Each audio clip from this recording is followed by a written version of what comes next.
BBC Essex, 9:15 now. It's one of the oldest churches in England, and this week on a summer's morning, the newest bishop in the country prayed there just before his new ministry was announced to the world. Adam Atkinson has been named as the incoming Bishop of Bradwell, and he spent the morning that Downing Street made that announcement at St Peter's on the Wall in Bradwell-on-Sea.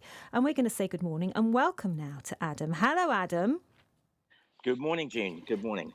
Congratulations on your new appointment. How are you feeling as the incoming Bishop of Bradwell?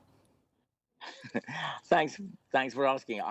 I'm feeling very excited about it. There's so much potential and so much to explore and to enjoy, and I couldn't be more sort of on the front foot, ready to go. But that doesn't actually happen until November. So I've been announced, but there's now a pause.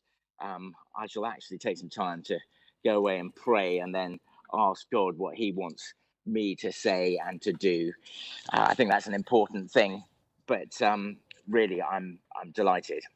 So you've got a few months ahead of you before you're fully welcomed in to the Essex family. How long have you known about your new appointment? Since the end of April, actually.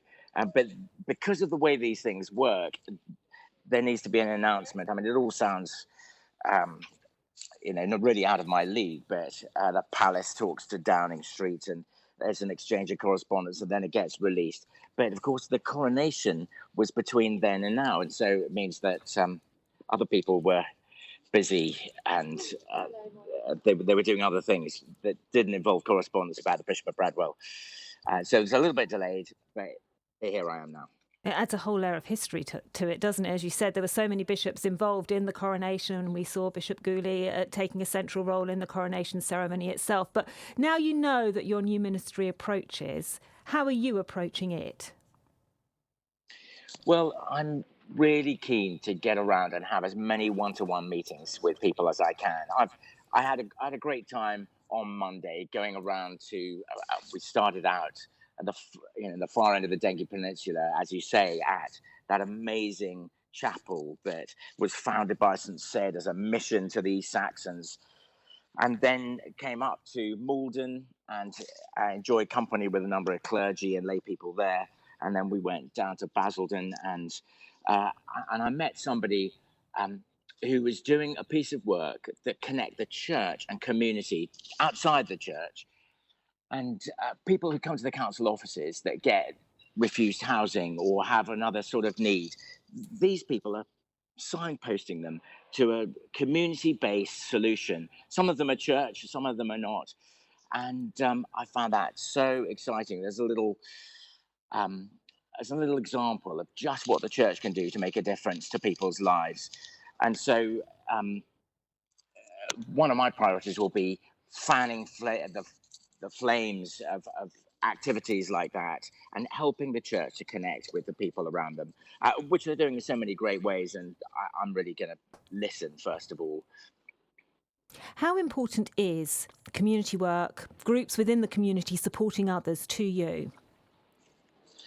Well, I think it's one of the most crucial things that we can do is to show and tell the love of Jesus. And we do this out of a motivation, not because we ought to or have to, but actually we're driven out of love. We love people. And there are some great people out there, both in and out of churches, doing great things. And I think partnering with one another to provide solutions for the problems that people are facing is one of the most important things, but it's also one of the most joyful things we could be doing. It's enormously rewarding, as anybody knows who got involved in lockdown looking after a neighbour. And so for me, the church connecting internally and externally is something that can bring an enormous amount of difference to our communities, as the church is doing all around the country. There are thousands and thousands and thousands of community projects that are staffed by people who find themselves located in a church on a Sunday morning. And it's out of that their motivation to serve comes. And so harnessing that and releasing more of that is absolutely critical. When I was a parish priest in Bethnal Green, one of the things that we did was to listen to people in the area and find out what their needs were, rather than what I thought they needed, but actually work out what people were saying were their needs. And one of the things that resulted in was some areas for young people who were fleeing violence, and working with shopkeepers. And that was very much a partnership between church and community. And another thing that happened was that there was some community-based activities connected with a GP surgery, where the GPs referred patients to, let's say their issue is really loneliness. You can't prescribe a drug for that. But what you can do is introduce them to a group of people who can help address the challenges that person faces. And the churches are just really at the heart of being able to provide a solution to those sort of challenges. As you mentioned there, you're a priest in Bethnal Green, and much of your past ministry has been based in London. So what do you think the similarities and differences are as you move east into Essex? Well, one of the churches where I served has a very strong relationship with Southend, and this is family connections, and then there were times that the whole church would go up and out to Southend, and I think there's that East London Essex connection, which is quite rich for a number of people, a number of families over many years, generations even.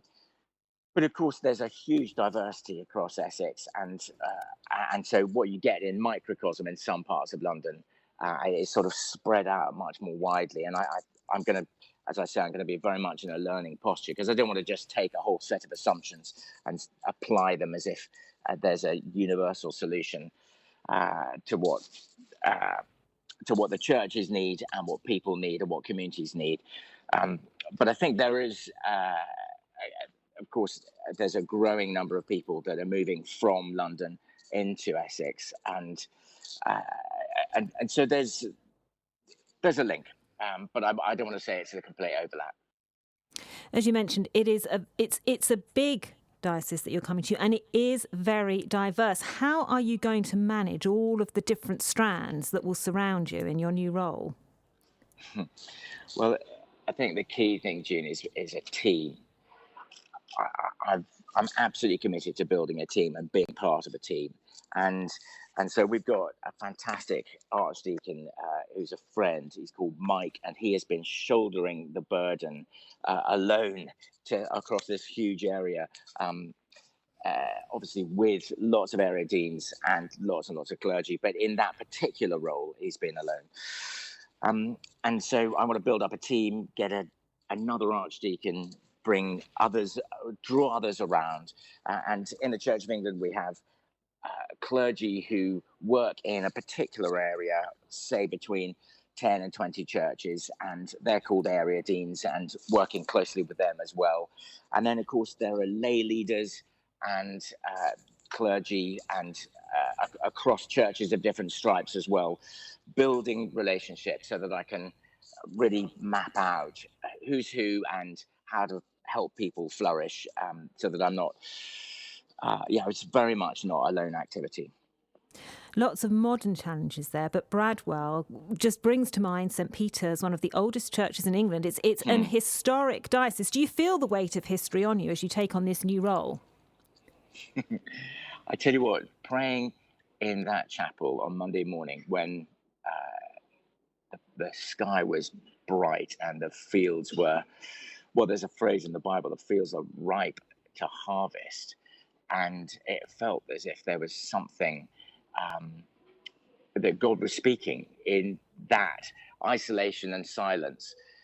And so I think there is very much a weight of history there. I know a number of people make a pilgrimage to that chapel. And of course, if you've not been, it's really worth going. It's open all year round. So yes, and in fact, as I was exploring the possibility of this job, I also came across some family history, and my great grandfather moved a shipping business from Scotland to Tilbury and lived in Southend, and so there's a nice little history connection. My wife's family from generations ago, all around the Malden area. She loves her family history, and so she's been very good at discovering that. So there's that bit of personal history as well. Ah, so we've always got an Essex link. You've come back home, Adam. That's it, absolutely right. We've got until November until we welcome you fully. But in the meantime, what message do you have for people as you approach becoming the new Bishop of Bradwell? Well, thanks for asking. And I think the key message is that what we are about is good news rather than good advice. Because there are so many people in our churches and our communities who sort of struggle under the weight of good advice. You know, keep your nose clean, work harder, do better. But actually, the gospel of Jesus is good news.